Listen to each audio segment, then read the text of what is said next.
शांति। नमस्ते सभी भाई और बहनों को। बाबा बताते हैं ना कि सही समय पर प्रकृति का भी जो भी हम समय होता है उस समय पर ही प्रकृति जो हमें, जब हम बीज बोते हैं, कुछ भी हम बोते हैं बीज, वो सही समय आने पर ही हमें वो बीज का फल देते हैं, बड़ा होते हैं, उसका हम फल को सेवन करते हैं। तो इसी तरह हमारा भी जो जीवन है, हमको जब हमें कुछ हम चाहते हैं और हम बेचैन हो जाते हैं, हमको बहुत जल्दी कुछ चाहिए, मतलब ऐसे हम सोचते हैं और करते हैं तो कि हमको ये क्यों पूरा नहीं हो रहा है, हमको इतना समय में हो जाना चाहिए, मेरा भगवान मेरा क्यों नहीं सुन रहे हैं, क्या हम भगवान को क्या बिगाड़े हैं, मैंने क्या कुछ किए, मतलब क्या किए हैं, मतलब ऐसा मन में बेचैनी हो जाता है। तो बाबा बोलते हैं कि मन में बेचैनी होने से ही क्या होते हैं, हमारा मन कमज़ोर हो जाता है। जब हम धैर्य रखते हैं ना, जब हम हर परिस्थिति में धैर्य रखते हैं और सब्र कर रखते हैं, तो हमारा मन भी शक्तिशाली होता है, मेरा मन विचलित नहीं होता है। और भगवान पर जब हमारा विश्वास होता है कि जो भी हमारा भगवान करेंगे वही सर्वश्रेष्ठ होगा, हर और वही कल्याणकारी होगा, क्योंकि भगवान जो सोचते हैं वो हमसे भी परे होते हैं। क्योंकि भगवान जो सोचते हैं ना, वो उनका सोच उनका हमारे अपने बच्चों के लिए, क्योंकि हम सब उनका बच्चा है। तो जो वो पिता सोचेंगे ना, वो हम सोच ही नहीं पाएंगे। तो अपने परमात्मा पर, ईश्वर पर विश्वास रखेंगे और भगवान पर विश्वास रख के जो भी हम करते रहेंगे और धैर्यपूर्वक हर परिस्थिति में मन को विचलित नहीं करेंगे, बेचैन नहीं करेंगे और धैर्य रखेंगे, तो हमारा मन धैर्य रखने से हमारा मन जो आत्मशक्ति है वो बढ़ती है, घटती नहीं है। जब हम जब विचलित हो जाते हैं, बेचैन हो जाते हैं और जब हम संकल्प कमज़ोर कर लेते हैं, तब हमारा मन कमज़ोर हो जाता है और हमारा मन विचलित हो जाता है, अशांत हो जाता है।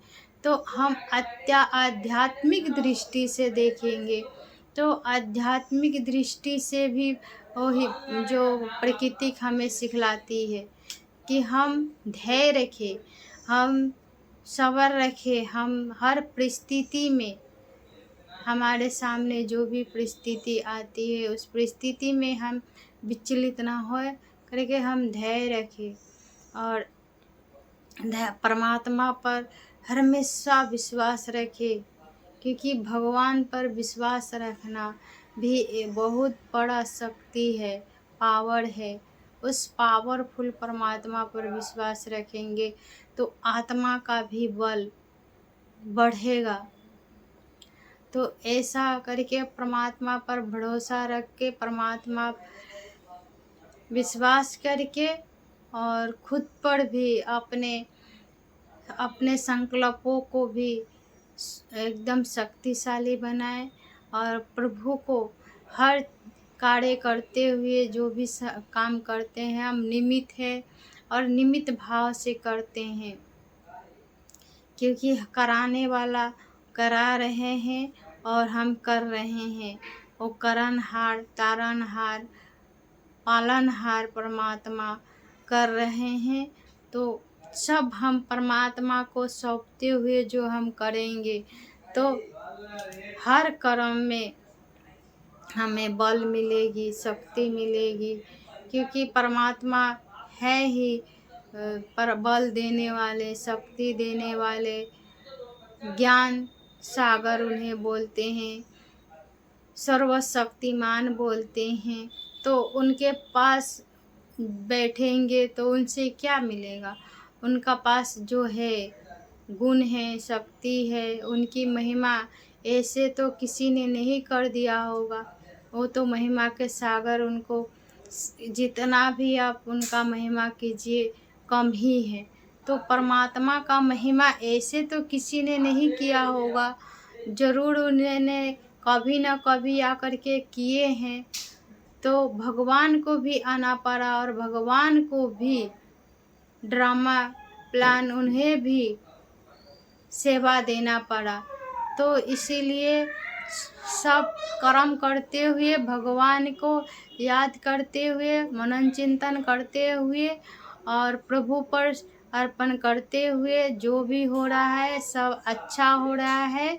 और परमात्मा को समर्पण करते हुए चलिए, क्योंकि परमात्मा है, हर पल हमारे साथ है। सिर्फ उन्हें अनुभव करना है और उन्हें अच्छी तरह से परमात्मा को जानना है, समझना है।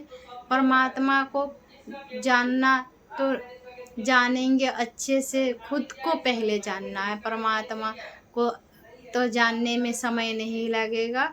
जब हम खुद को समझने लगेंगे कि मैं कौन हूँ, क्या मैं जो सोचती थी, वो जो करती थी, आध्यात्मिक दृष्टि से जब आप जानेंगे खुद को, आत्मा को, तो खुद पे खुद आप परमात्मा से आपका सब प्रश्न खत्म हो जाएगा और आप शक्तिशाली महसूस करेंगे।